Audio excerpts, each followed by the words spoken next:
the city. For better or worse, Occidental does not exist in splendid isolation like so many of its sister institutions.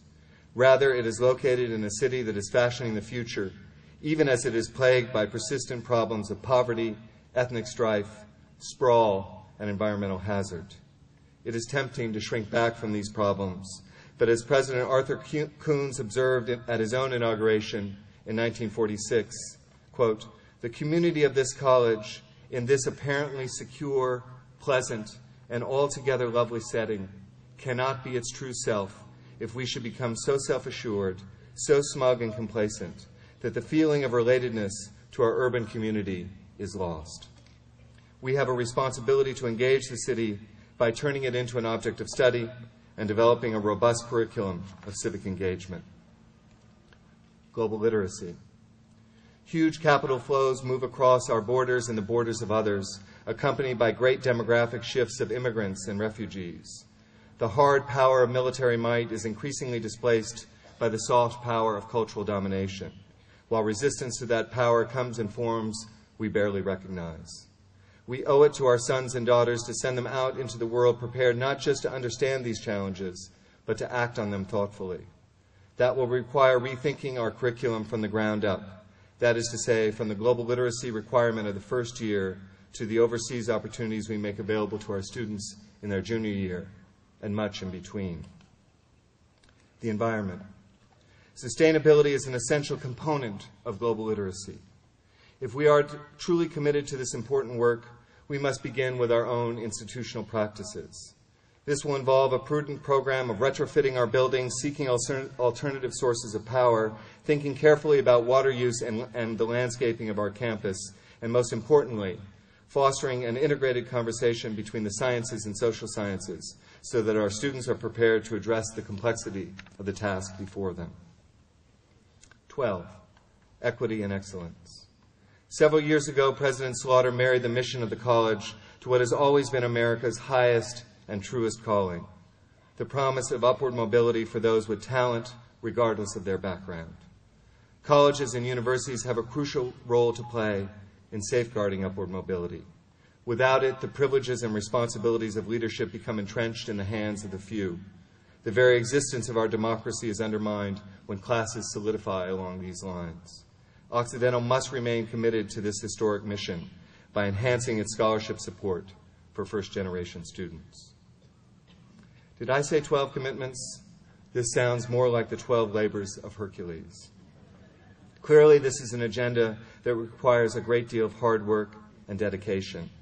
It is also an agenda which requires a great deal of longevity. So let me assure you, I plan to be here for a long time.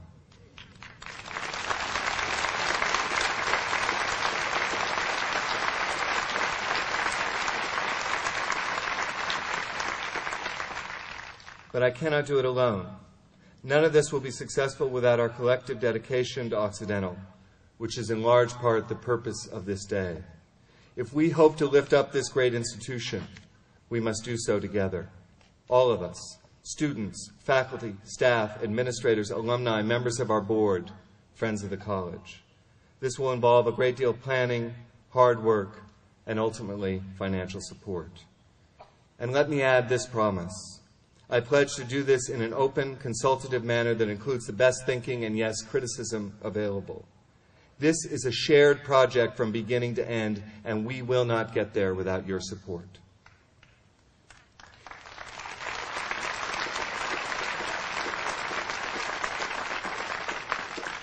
Even as I recommend these priorities to you, I'm mindful of Robert Schottheim's warning in his inaugural address to Whitman College.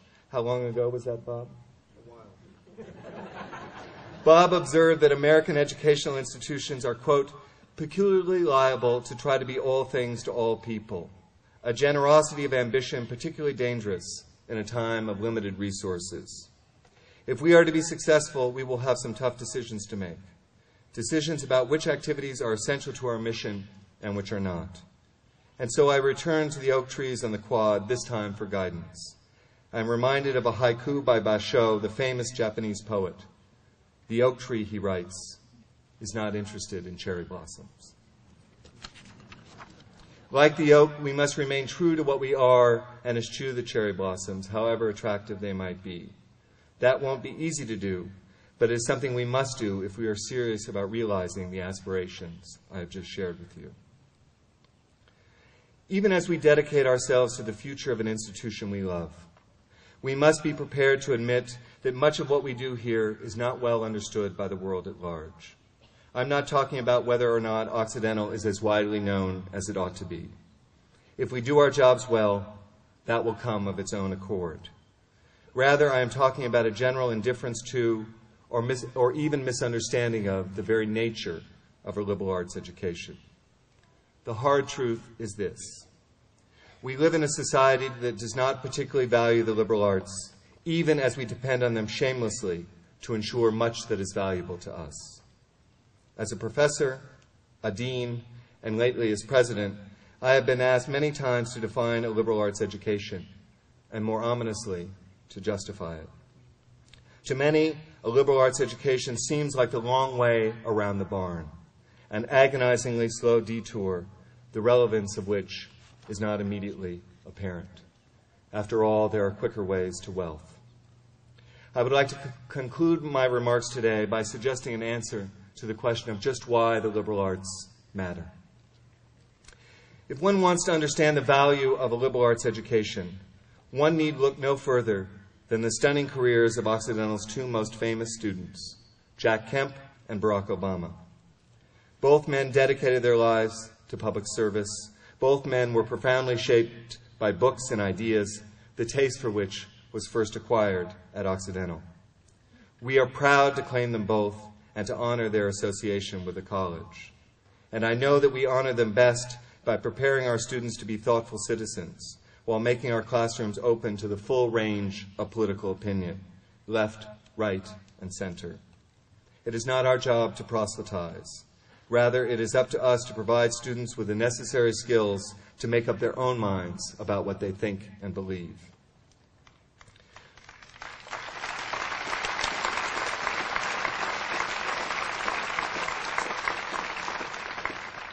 Whatever one thinks of the politics of our sitting president, it is hard to deny that he displays the very best qualities of a liberal arts education. One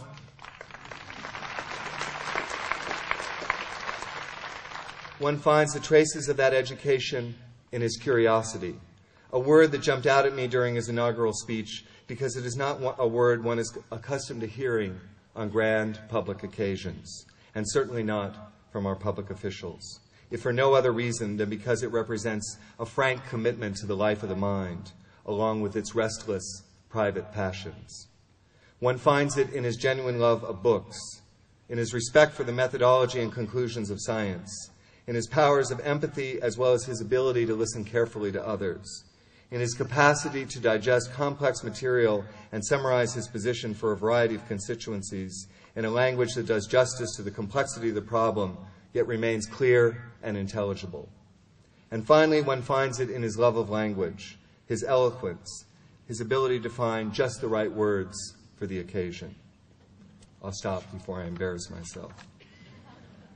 These are the habits of mind which John Henry Newman, the conservative 19th century theologian, identified as the hallmark of a liberal education. But liberal arts education is not limited to habits of mind. For an education to become meaningful, it must dwell long and hard on particular traditions, questions, and values. Here again, the education of the president provides us with some guidance. Where other politicians focus on the latest books on policy, President Obama hardly speaks of these. Instead, when asked about the books and ideas that matter to him most, he cites the works of St. Augustine, Shakespeare, Nietzsche, Emerson, Jefferson, Lincoln, Du Bois, Baldwin, and Ellison. Many of these books were first introduced to our 44th president by Occidental's own Robert Boucher.